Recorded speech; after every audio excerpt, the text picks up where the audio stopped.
Usulan pemerintah pusat melalui Kementerian Pariwisata yang ingin tetap memasukkan kawasan Besakih sebagai KSPN perlu disikapi dengan mengambil kebijakan. Salah satu cara melindungi kawasan Besakih yakni pemerintah Provinsi Bali harus membeli tanah di kawasan tersebut sehingga pemanfaatannya dapat dengan mudah dilaksanakan dan diawasi.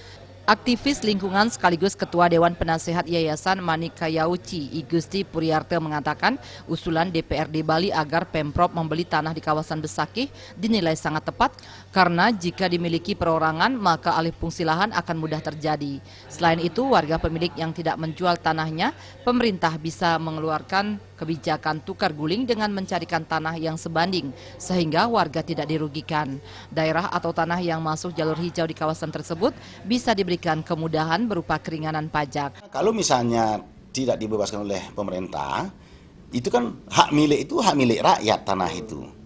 Jadi hak milik rakyat konsekuensi logisnya karena mereka sudah mempunyai sertifikat itu hak privat.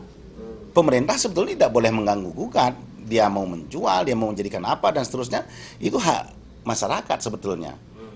Nah, agar masyarakat juga bisa memanfaatkan hak kepemilikannya, misalnya di tempat lain, karena di kawasan KSPN itu tidak bisa dimanfaatkan oleh pemiliknya, ya kasih dong kesempatan. Misalnya pemerintah melakukan tukar guling misalnya, haruslah.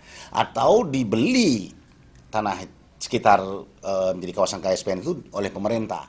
Pemerintah diminta konsisten terhadap komitmen melindungi tanah Bali, bukan sebaliknya justru berinisiatif menjual tanah Bali dengan alasan pemanfaatannya tidak maksimal. Trimaja dan Anggara Tanah, Bali TV.